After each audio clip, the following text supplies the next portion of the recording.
Pour le deuxième projet que moi je vais vous présenter, il s'agit du monitoring des outils et des machines qu'on peut avoir au Makerspace.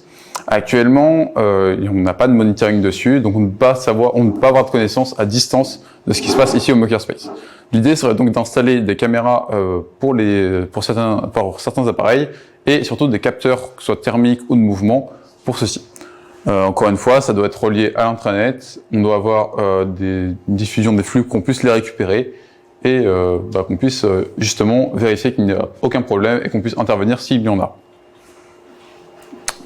Donc là, effectivement, encore une fois, la programmation va être sûrement le point le plus difficile au niveau du projet, puisque l'installation des appareils, donc l'électronique pour ce qui est capteur ou juste des caméras directement, c'est assez simple.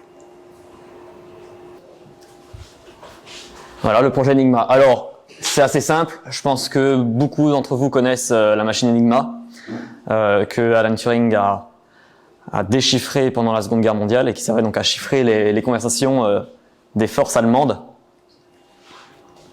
Le but, c'est de recréer une machine Enigma. Donc, on va la faire par contre comme le modèle d'origine, c'est-à-dire uniquement avec des systèmes électromécaniques. Je précise parce que ça veut dire qu'on n'aura aucune interface programmée. Tout sera fait avec des roues dentées mécaniques et simplement des jonctions électriques comme à l'époque. Donc il faudra faire un petit peu de conception 3D pour certaines pièces. On pourra aussi faire de l'usinage pour tout ce qui est pièces en bois et en métal. Et évidemment du câblage électrique. Honnêtement, il n'y a pas besoin de prérequis particuliers. Il y a une ressource énorme sur ce genre de projet sur Internet. Il y a des vidéos qui sont très bien faites. Si vous voulez, je vous mettrai les ressources tout de suite après. Et d'ailleurs, je crois qu'elles traînent déjà sur le Discord. Et on pourrait se fixer un objectif ensemble de travail de 1 à 2 heures par semaine, de sorte à avancer régulièrement. Tout ça sur, on va dire, 1 mois et demi, 2 mois. Normalement, on arrive au bout du projet. Et ce qui pourrait être assez sympa, c'est d'en avoir une à Paris et potentiellement une sur un autre campus de l'EPITA et de pouvoir communiquer comme ça, comme le faisaient les Allemands à l'époque, entre les campus EPITA. Peut-être que ça réglerait quelques soucis de liaison administrative. Sans aucune prétention. Il y a un autre projet qui pour le coup se fera soit avec vous, soit on le fera en interne si ça n'intéresse personne, entre guillemets. Mais je pense qu'il a une vraie plus-value, parce que déjà techniquement c'est intéressant. Ça s'inscrit vraiment dans un processus complet au niveau du Makerspace et en plus ça a une portée écologique. Le but c'est dommage, elles sont juste là-bas, je les ai pas prises avec moi, mais on a des imprimantes 3D. Ces imprimantes 3D, il faut faire un certain nombre de tests. En général, il y a ce qu'on appelle des purges.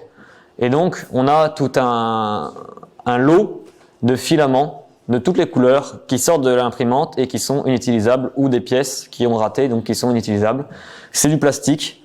Et c'est quand même dommage de jeter, pour le moment, on va dire des centaines de grammes, et bientôt des kilos de plastique entier, alors que ils sont propres. C'est du plastique propre qui est réutilisable. Vous l'aurez compris, le but c'est de faire une recycleuse de plastique. C'est magnifique.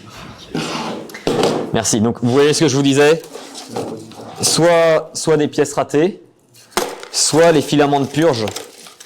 Et donc on a des bacs comme ça de toutes les couleurs. Et voilà, le but serait de faire une recycleuse. Donc ça se passe en 3 étapes. Le hachage des plastiques en petits bouts. On le chauffe, on l'extrude, on obtient du plastique. Le but après, ça serait de faire une nouvelle bobine. Et pour faire une nouvelle bobine, il faut derrière mettre un second système, qui est un système qui va créer du fil au bon diamètre et enrouler ce fil autour d'une bobine neuve. Et donc, on pourrait imaginer recycler nos bobines de filaments d'imprimante 3D à l'infini.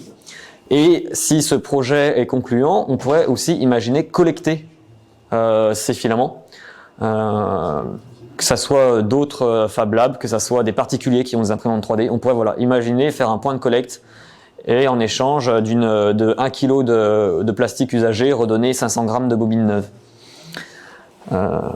Voilà, c'est un projet qui est beaucoup plus mécanique. Il y a un petit peu d'électronique et de programmation pour toute la gestion des différentes parties de la machine et la vérification par capteur de la qualité du plastique qui sort. C'est un projet qui peut se faire en 3 mois et qui est aussi assez bien documenté, ne serait-ce que sur YouTube. Très bien.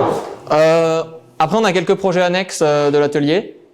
Et donc, moi, je vais vous en parler d'un et Nathan finira sur un dernier projet. Donc, un petit projet sympa qui peut se faire en équipe également, ce serait un miroir connecté. Donc, avec un écran et un affichage par-dessus le miroir et des options supplémentaires qui pourraient permettre d'ajouter de la qualité de vie un peu et de produits sur un miroir. Voilà. Là encore, du hardware et du software. Donc, du Raspberry.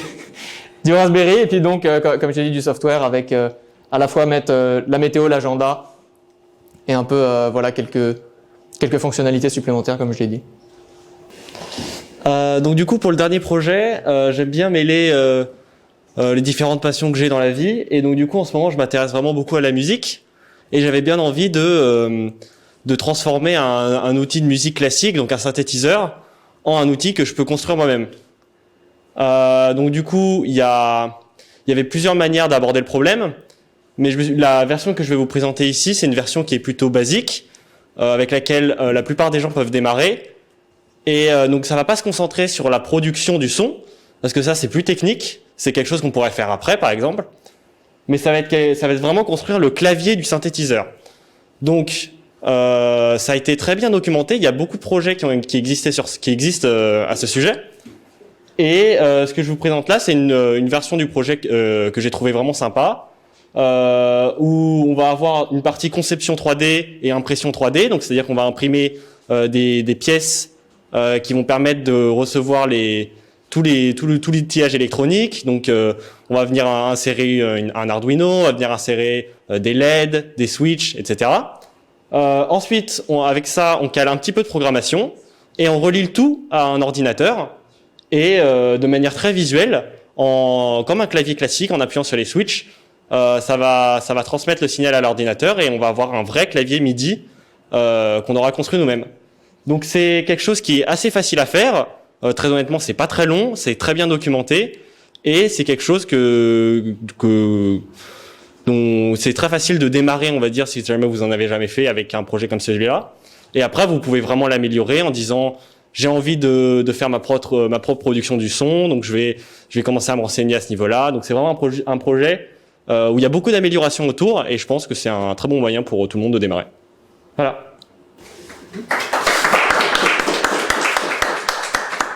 Et je vais repasser la parole à Nathan. Et donc, il y a effectivement ces projets qui se lancent. Ces projets, le but, c'est de commencer à vous faire toucher à des trucs concrets et assez sympas. Enfin, j'espère que vous trouvez ça assez sympa. Vous pouvez encore à tout moment venir nous proposer vos projets, que ce soit des projets perso que vous voulez faire vous, des tout petits projets ou des plus gros projets que vous voulez faire par d'autres. Et on va vous proposer sur notre Discord des channels pour que vous puissiez venir discuter des projets si certains vous intéressent. On va mettre un formulaire aussi pour ceux qui sont prêts du coup à s'engager sur certains projets. Évidemment, si vous passez au Makerspace, vous pouvez en discuter directement avec nous, c'est encore plus efficace. Et puis, en fonction des personnes qui sont volontaires sur les projets, on démarrera les projets dans les semaines qui viennent. Et globalement, voilà, je pense qu'on a donné toutes les infos. C'est tout pour nous. On se retrouve très prochainement. Vous avez toutes les dates. N'hésitez pas à passer encore une fois. Et sur ce, bonne soirée à tous. Merci. Bonne soirée.